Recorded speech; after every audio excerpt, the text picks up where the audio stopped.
Hello, hello. Welcome to Heart of the Tribe. My name is Shel Wagner. I'm so glad you came to join me today. I'm not doing a whole lot of videos right now. Tammy Sorensen and I are taking a break. She's working on projects. I've got a lot of stuff going on, working on my book, working on getting moved, all kinds of things. But one of the things that I do to keep myself sane in an insane, crazy world is I study the Proverbs. I love it that there are 31 Proverbs, and that is something that I look into. So I just thought for today, just to say hello and check in with everyone, that I would share Proverbs 26. Okay, it's really hit me real strong. The Proverbs are hitting me so strong lately. So I wanted to just kind of give a little talk on this one and share it with you. So one of the things that you'll notice in this proverb is it mentions people being foolish or dealing with fools over and over and over again. I'm going to be reading out of the New Living Translation. I like it because it's just easy to grasp the flavor of the word. And so that's why I'm using this one today. So, one of the things I wanted to start with was look at this word fool. In Hebrew, it is kasel, which is a kuf, kaf, kuf, a samik, a yod, and a lamed. And when you just look at the basic definition of this, it means a stupid one, someone who is a dullard, someone who is very arrogant, right? So that's the sign of a fool when you're dealing with an arrogant person, someone who comes across, they know everything. There's no discussion with them. And I find this really interesting, thinking about different people that I've had to deal with. So let's just start with this. Verse 1. Honor is no more associated with fools than snow with summer or rain with harvest. Okay. So fools have no honor. Like a fluttering sparrow or a darting swallow, an undeserved curse will not land on its intended victim. So, this is a really awesome promise. Fools like to try to curse you. They are stupid enough and arrogant enough to try to curse those who belong, who are children of El Elyon, the Most High, right? And this is a beautiful promise, right? That if you are living according to the way that you are supposed to be living, underneath Yah's guidance and protection, that people can throw curses at you all they want, but it cannot alight on its intended victim, right? Because Yah is your protection. Okay.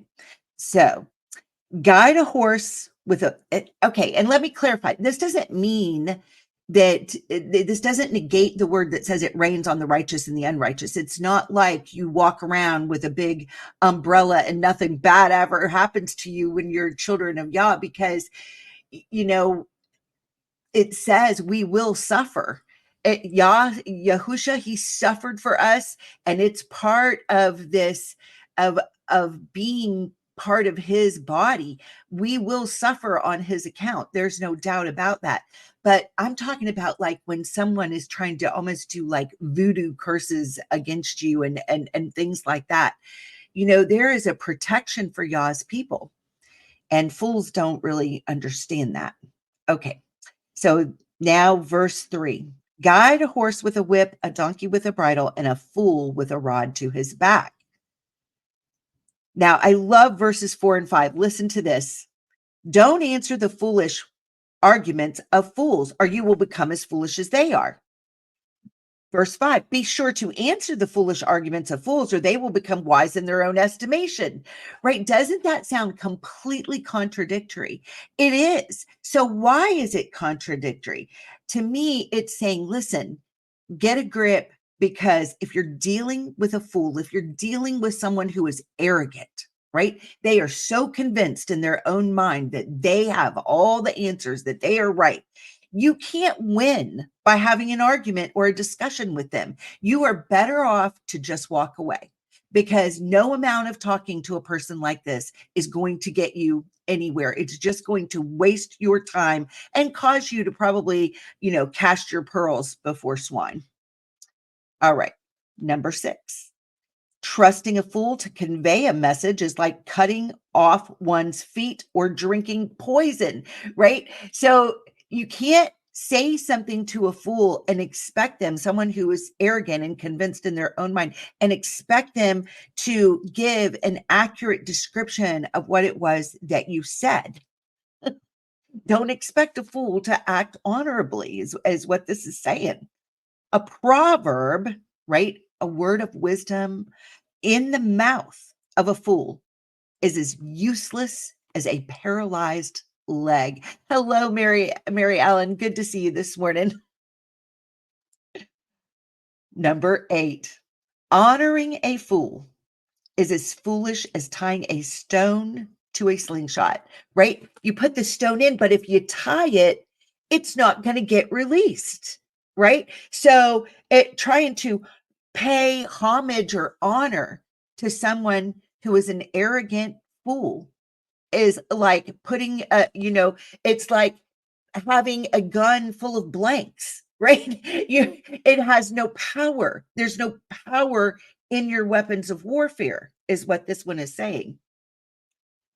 A proverb in the mouth of a fool is like a thorny branch brandished by a drunk. So those that this thorny, there's a connection to things that are thorny, to tares, bramble bushes, things that are tares, right? And so it's like a drunkard thinking that he's got wheat, but there's no fruit there. It's just a thorny bramble bush. Okay. And that's when a fool, someone who is arrogantly speaking things out as if they have some kind of authority. It's just like listening to a tare, is what this is saying. That's a drunkard, drunk on their own thoughts of themselves. That's kind of what this arrogancy is all about. They're drunk on their own wisdom, what they think is their wisdom, right? An employer who hires a fool or a bystander is like an archer who shoots at random. Right? So if you're employing someone and you think that you employ someone that is acting in an arrogant manner, okay, because this is what this word means, um, or a bystander, just someone that you meet randomly. You don't know them, right? It's like being someone who is supposed to have weapons of warfare as an archer, but you don't know where the target is. You're just shooting randomly. It's not likely that you're going to hit your target. Number 11, as a dog returns to its vomit, so a fool repeats his foolishness. They don't get it. They don't understand that this is not a way of life because they're foolish. Number 12, there's more hope for fools than for people who think they are wise. Right? So this is where that arrogancy comes in. There's just more hope for someone.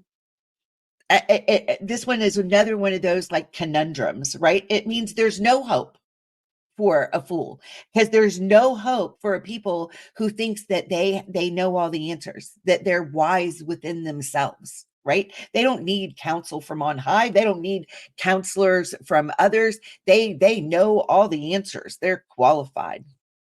Now it switches into a lazy person, which I find interesting, right? It says, the lazy person claims there's a lion on the road. Yes, I'm sure there's a lion out there, right? So the lazy person is proclaiming it, but they're not getting up and doing anything about it. As a door swings back and forth on its hinges, so the lazy person turns over in bed, right? They're just not proactive. Lazy people take food in their hand, but don't even lift it to their mouth. This word is our food. This is our sustenance. It is our life. And so I think to me, like a lazy person that would be in the faith, but not growing in their faith. right? Because there's lots of that going on.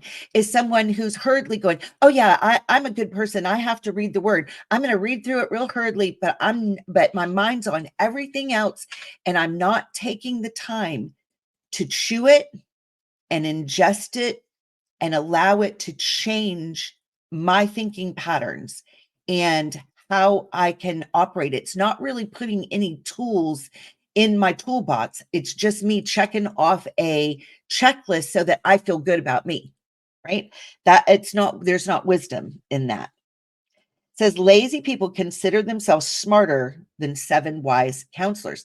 So you see the arrogancy again within the being lazy. It's connected. Otherwise, it wouldn't, y'all wouldn't have put it in the same proverb for us. I love this one. Interfering in someone else's argument is as foolish as yanking a dog's ears. This is not something we want to do. If other people are having I have a saying, not my circus, not my monkeys, right? And that one's a really good one to remember because there's a whole lot of foolishness going on. There's a whole lot of arguments going on. There's a whole lot of very huge opinions. And it's really wisdom at this point for us to be saying, yeah, does this have anything to do with me or my life or what you have for me to do on this earth? Not every argument going on in this world is something that we need to get personally involved in. Unless Yah directs us to a battle, it's probably best to avoid that battle. It says that during this evil, wicked time, all through scripture, there's several places that it mentions it's a good idea to hide yourself till the indignation passes over. I mean, I think that applies here. Let's be wise about what fights we choose to join into. Is it really something that we're supposed to be involved in? Or are we going to be like yanking a dog's ears so that we get bit by the choice of entering into a place where we did not have Yah's direction to go there? Number 18, just as damaging as a madman shooting a deadly weapon is someone who lies to a friend and then says, I was only joking. Foolishness, right? Dangerous as someone, a madman, right? Just coming in and starting to shoot things up. I love Proverbs. I really do. Fire goes out without wood, and quarrels disappear when the gossip stops. I'm sorry, not starts. Stops. When the gossiping stops. Sometimes the way to deal with things is to just stop engaging. Just stop engaging because they can't hear what you're saying, and whispering things one to another is really, really foolish, you know? A lot of people like to call those prayer requests. No, it's not. It's slander and gossip. Best to move on. Best to say, I don't need to hear this. Like if you have somebody who's always wanting to call you because they're just really concerned about somebody else and have a prayer request and this, that, and the other, it's best to start recognizing that and not allow it to come into your ears and to stop just saying, you know what, I'm sorry, but I don't want to participate in this. They may not want to be your friend after that, but you will have saved your own ears and spirit. Number 21, a quarrelsome person starts fights as easily as hot embers light charcoal or fire lights wood. A quarreler, somebody who just enjoys the fight. There are people addicted to chaos. They do not know how to live without it, and they are in the body of Yeshua. And we've got to be wise enough if we want to soar above and be able to hear clearly Yah's direction for us. There's a lot of nonsense and foolishness that we're going to have to be separated from. Separation, loneliness, being set apart, it can be a lonely business. But I think Yah does it intentionally right now for a lot of his people, because he needs us to be able to stop the noise and stop the chaos and be able to hear him more clearly. Now, I love the way this finishes up. I mean, it is just, there's about 6 more verses here, and it is power packed. I think y'all saved the most power packed for the end of this proverb. It says rumors, right? Rumors about others. They are dainty morsels, right? People can have a hunger for that. They can hunger after those rumors about others. But this is why I'm saying it's so important to start recognizing what's coming into your ear gate and stop putting a hard stop on this stuff. Because it says rumors are dainty morsels that sink deep into one's own heart. Then this is like the throne where Yah sits. This is where our decisions get made, on where we're going to go, who we're going to associate with, what's important in this life, what our commission is. So we want to be really careful about allowing things into our ear gate, especially rumors, about other people's, because this is how it starts explaining now how the wicked operate. And this is not written to the world out there, right? This is happening in the body, in what we consider the circle of Yah's people. And we've got to be really, we're at the time of the separation of the sheep and the goats, and we've got to be really sharp and start being able to recognize what is not the correct behavior of Yah's sheep, and start separating ourselves from people that do not have correct behavior. So listen to this. Smooth words, right? This is flattery. This is, oh, you're so wonderful. Oh, you're such a great teacher. I just learned so much from you, and you're just this and you're just that and whatever, right? It's flattery, okay? Smooth words may hide a wicked heart. If you're susceptible to those smooth words, and I mean, me, guilty, guilty, guilty. There was someone in my life not long ago, one of the smoothest talking women I had ever met. Her and her husband, smooth talkers. Woo! Flattery, flattery, flattery, right? But it hid a wicked heart. I was vulnerable to it because of being lonely. But and it stopped me, that flattery stop me from being able to see who they really were. That's what happens. Flattery, smooth words hide a wicked heart, just as pretty glaze covers a clay pot, right? It makes it look so shiny, so pretty, so sparkly. It's hiding what's underneath. People may cover their hatred with pleasant words. See, this is how the wicked operate. They come at you with flattery, right? And they've got so many, and everybody thinks they're so wonderful. Oh, they're just so lovely. They're just so giving. They're just so good. But they're deceiving you. This is what the word says. People may cover their hatred with pleasant words, but they're deceiving you. They pretend to be kind, but don't believe them. Their hearts are full of many evils. While their hatred may be concealed by trickery, their wrongdoing will be exposed in public. All right. This is what is going to happen. They will be exposed. This is going to be a day of exposing like none we have ever seen. Those that are wicked, that are hiding amongst the true sheep, the true people of Yah, are going to be exposed like never before. This is going to be an amazing thing that happens. And here's the promise. If you set a trap for others, you will get caught in it yourself. If you roll a boulder down on others, it will crush you instead. This is the heritage of the saints. Okay. This is how Yah protects his people. A lying tongue, right? Slanderous, someone that just slanders others mercilessly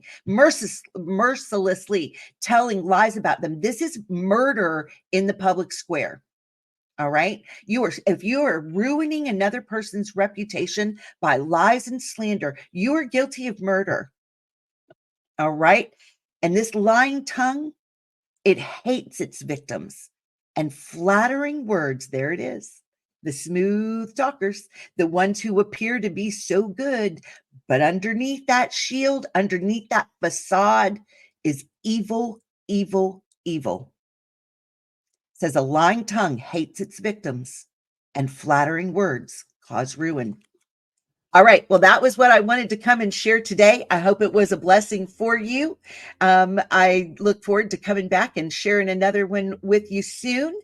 And have a wonderful preparation day. I hope you have a pleasant Shabbat.